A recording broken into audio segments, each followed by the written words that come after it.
So most people think that the overhand shuffle is just a way to mix the cards. And if you're just starting in card magic, you might believe that, shuffling the cards always changes the order of the cards.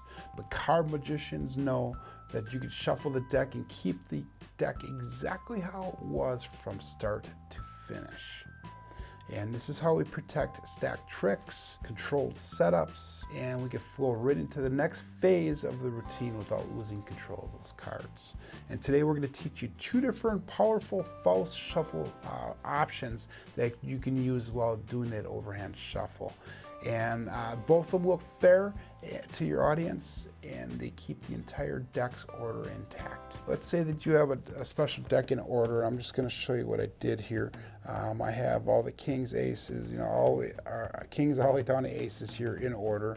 So I pre-did this before the video started here, just to show that we can, control these cards here and keep them in the same order that they're doing. So this is what option number one is going to look like.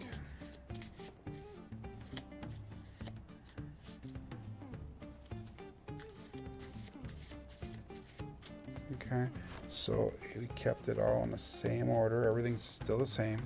Okay, and this is what option number two is going to look like.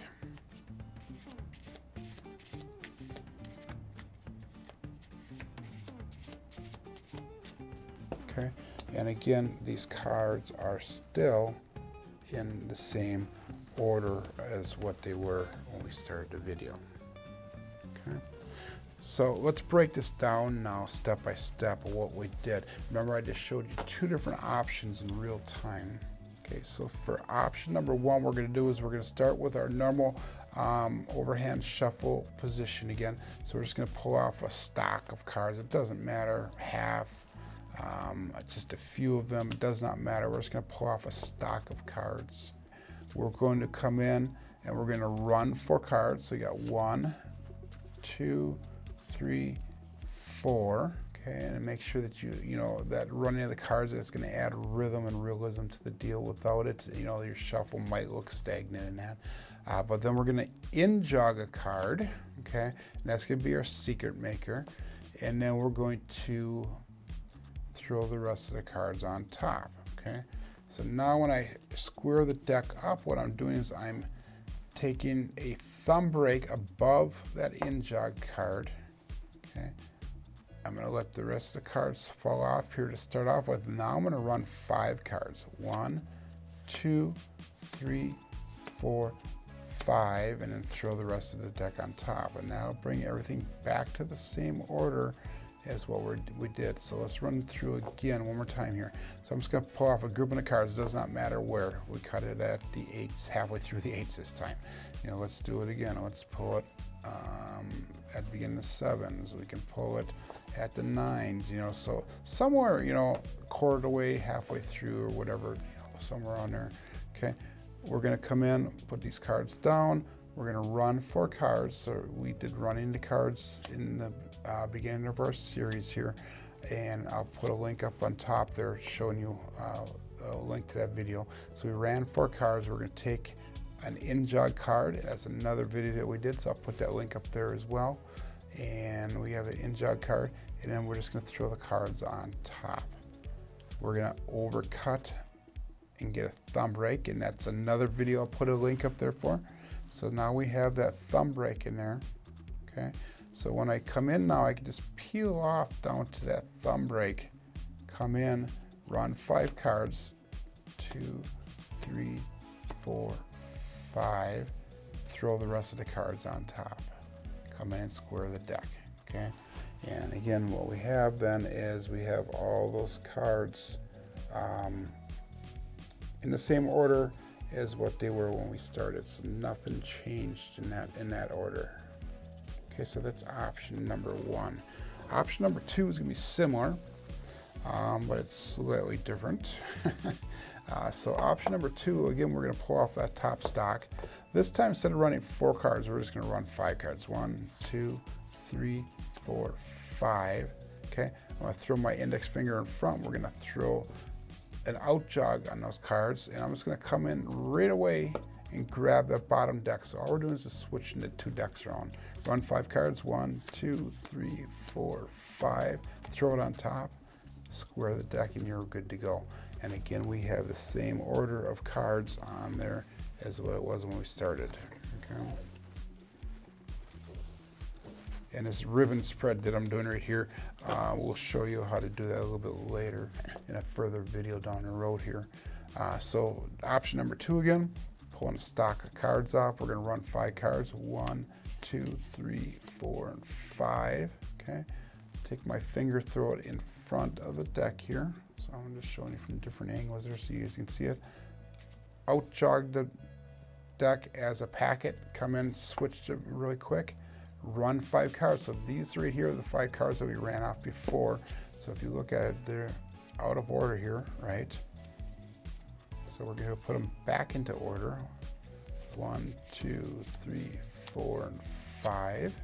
Okay, so we just pulled all those 5 off now. So we have 3 8s on top. Here's our bottom 8. And we're just going to take that pack and just throw it off on top. So that way, again, we have everything back in order of what it was or what it should have been. Yeah, here's a few questions that a beginner might have. Can these false shuffles be combined with other controls or cuts? And obviously the answer is yes.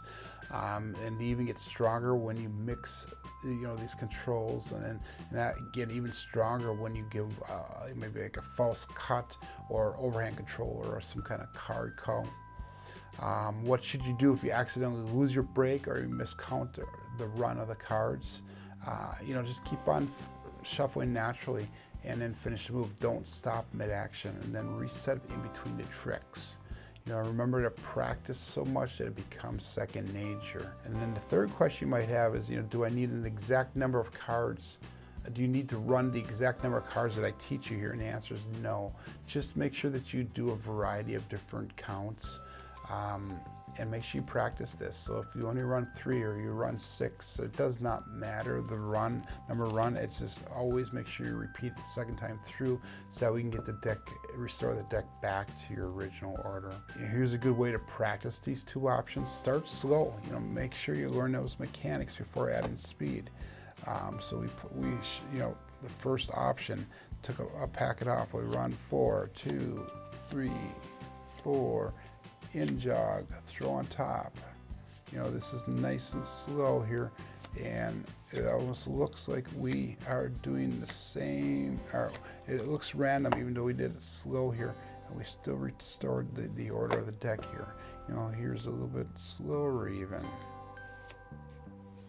And you can do this while talking, and that way it doesn't look like we are doing anything special with the deck. So I'm just talking and I'm counting, there's 3, there's 4, there's 5. The deck is still restored back to the same order as what it was prior to. Okay, drill 1 option at a time.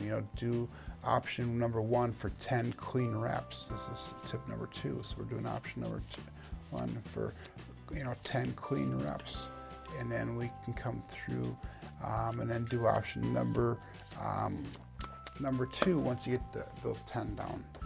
Match number 3 here is match your natural shuffle pace. Keep everything looking natural. You don't want to break it up.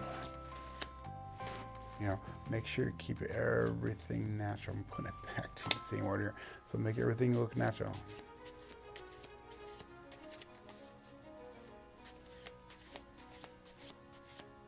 Okay, so that way everything still comes back to the way it should be normally.